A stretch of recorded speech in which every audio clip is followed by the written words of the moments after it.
sewing fam, my name's Madi and we're about to step into a brand new year, 2024. And you know what that means? I've got sewing resolutions. But here's the thing, my goals are a little different this year. No, I'm not going to sit here and tell you that I'm going to be making a Make 9 this year. That's just not going to happen. And no, I'm not going to sew my way through one of these sewing books that I have. I mean, we all know that I've tried to do it the past, I don't know how many years, and I've never done it, so that's not happening. And no, I'm not even gonna sit here and tell you that I'm gonna learn something new sewing related. This year, all of my sewing goals revolve around one big, huge, and exciting goal for myself. I mean, this is the most exciting goal I've ever had. You all? I want new smaller ones, to be exact. I am looking forward to getting a breast reduction this year. I'm looking forward to being able to wear some of the things that I haven't been able to wear since I was a little thing in school. I just want to wear all of the backless clothing out there. I want to make all the cute backless designs, and I don't want to have to worry about hiding a huge bra band on my back or big bra straps, you know, like I'm so done with these 34K boobs. Yeah, I said it. My boobs are 34K in the US. In the UK, that's the equivalent of a 34H. These things are just getting in the way. Because getting a breast reduction can be expensive, I am looking to go into a low buy year this year. So that's my first resolution. My first sewing resolution is that I'm going to be sewing from my stash first and foremost. And I'm really going to work on getting that down. And I'm going to be sewing clothing for both me and my son, which is actually kind of exciting because that means that we'll have a lot more matching outfits. And I love matching with my kid. Now, for those of you who may have been following me for a while, you know that I not only have a pretty large fabric stash, I also have a large leather stash as well. And so I'm thinking that even when it comes to like organizational things like baskets, I'm going to be making all of those using my stash as well. By the end of 2024, I'm thinking that my stash should be small enough, and well, it should just be to the point where I can be able to invest in high quality fabrics and leathers, but do it based on projects. There is always fabric available. And so I'm gonna work on changing my mindset and just knowing that when I'm ready to sew something, there will be amazing fabric out there for me to do my project. And I don't necessarily need to have those fabrics here in my house. And that is going to clear up so much space, not only in my head, but in my house. Now, remember how I told you that I'm a US 34K? That sounds so big, doesn't it? Well, in order to get the breast reduction, I really do need to get down to my goal weight. And the biggest reason why is because if I have a breast reduction now and I go as small as I'm hoping to go, if I do lose weight and get down to my goal weight after that, I may be left with nothing. And that's definitely not the goal here. I mean, I do want them to be small enough so that way I can walk around looking all cute without a bra on. But I do want to.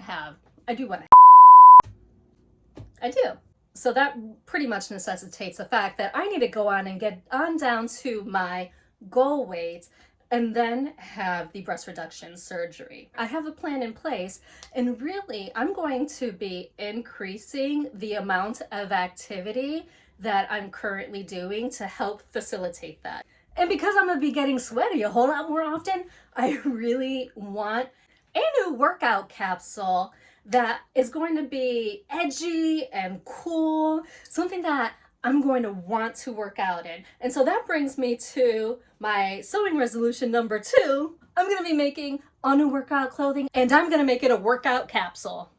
So I'd like this workout capsule to be about 10 pieces, and I want it to be all mix and match, and I want it to be layered. I mean, when I'm in the gym, I want people to say, "Ooh, who's that girl over there getting it in?"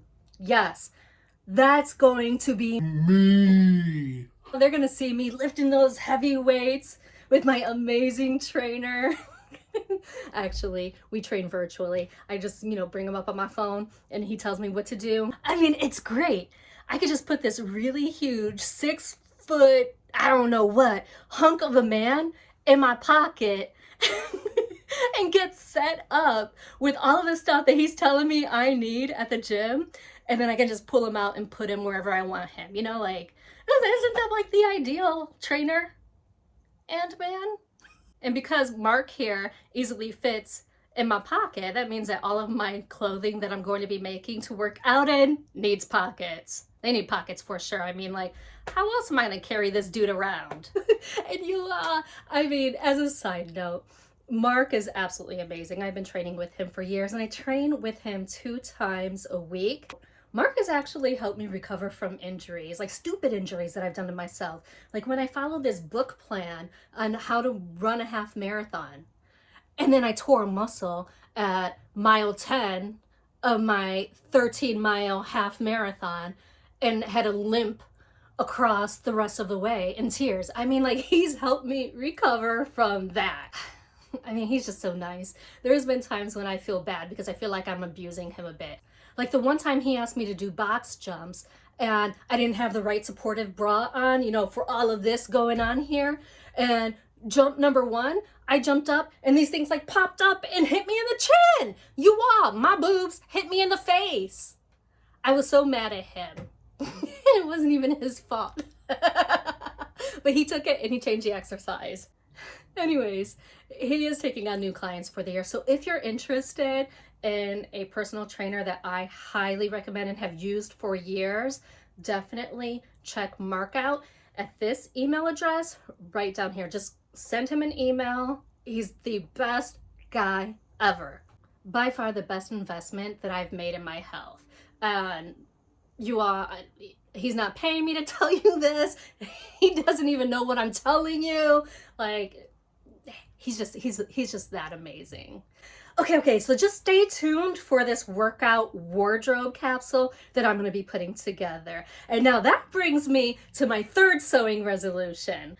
I want to sew seasonal mini capsules. They don't need to be huge, but I do want them to incorporate some mix and match pieces, some dresses, some really fun stuff. And actually, I was thinking about what my 3 style words would be. And I think that everything that I make, it needs to fall into 2 of these 3 categories: vibrant, edgy, and thought-provoking. In terms of vibrant, I'm thinking that I want to incorporate some really loud colors, loud prints, fun things. But not only that, I want my clothing to convey a sense of fun, right? So with vibrant, not only am I looking at color choices, but I'm also looking at, will this make someone look at me and be like, that girl is fun. I want to be her friend. So that's what I mean when I say vibrant. For edgy, I really kind of want all of my clothing to have that cool factor. And I've been actually thinking about this. I think what I would like to do is incorporate some layering pieces, but not like traditional layering pieces like a cardigan. I think what I want to do is have maybe a nice jumpsuit and then make a mesh shirt to wear underneath it. So that way it gives a different vibe, or maybe even a lace see-through shirt. And you're not going to see anything because I've got something over it, but that's the kind of layering I'm thinking about. And I've also designed a logo that has my name on it.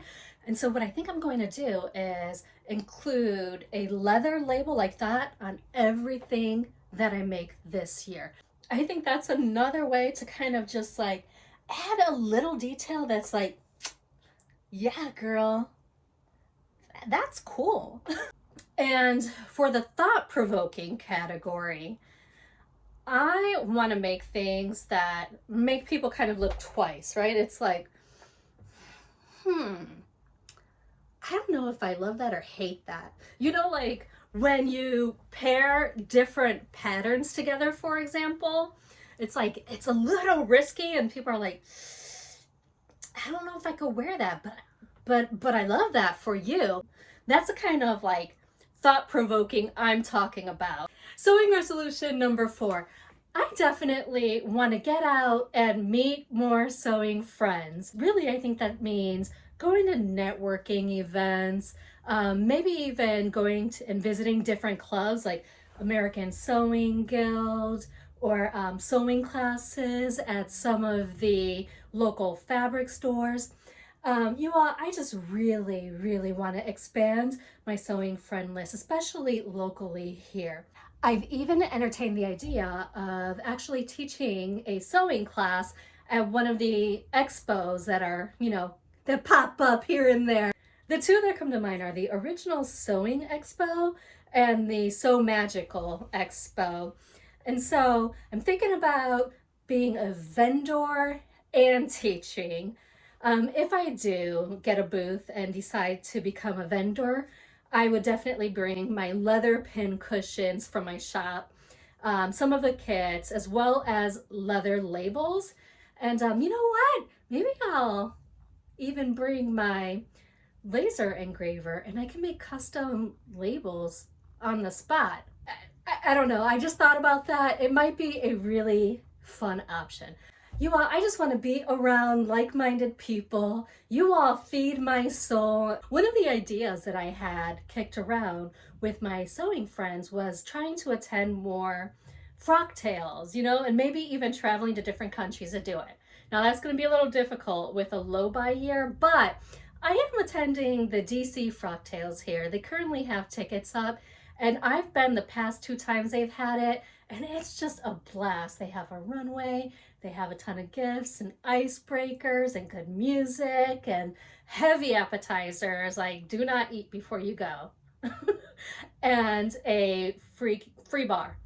So yeah, it's definitely a good time, and it's great to see what other people are wearing and making, and it's a good time. I'll definitely, everything that I'm talking about here today, I'll make sure to link in the description box right down there, so that way you don't have to hunt for this information. Resolution number 5, I'm going to commit to do 2 to 3 videos a month. What I've found is that as my shop gets busier, I have less time to devote to just putting together a good quality video. I don't want to just slap something together and push it out there. I want to create content that I'm really proud of and that I think you guys are going to enjoy, maybe even laugh about, right? So I think that if I scale my expectations back to 2 to 3 times a month, that's going to give me the flexibility that I need to process the orders that come into my shop and do videos. Something that you all may not know about me is that I do have a full-time job. So I have a full-time job, I have my shop, Inspired Leather Co., and I'm here on YouTube making videos and trying to inspire and bring a smile to you all. And it's quite a lot. So I definitely think that 2 to 3 videos a month will help me maintain my sanity. So to recap, my 5 sewing resolutions for this year, they're gonna get me closer to getting my new are: 1, I'm gonna make it a low buy year. 2, I'm going to sew a workout capsule. 3, I'm gonna make seasonal mini capsules. 4, I'm gonna meet more sewing peeps, and that means getting more involved in a sewing community and maybe even vending at expos. And 5, I'm going to commit to making 2 to 3 videos a month here on YouTube. So what do you think about my sewing resolutions? Do you share any of my goals? Do you have different ones that you're trying to achieve? Definitely let me know down in the comments, you all. Also, don't forget to check the description box for the link to the DC Frock Tales, as well as my personal trainer's information in case your resolution is to get fit. And if your resolution is to get organized, definitely check out this video right right over here, because I show you how to make baskets in any size to store all of your stuff. And they're baskets that are gonna match your decor. They look beautiful and they come together easily. So run on over there and remember that I love you and I hope that you have an amazing day.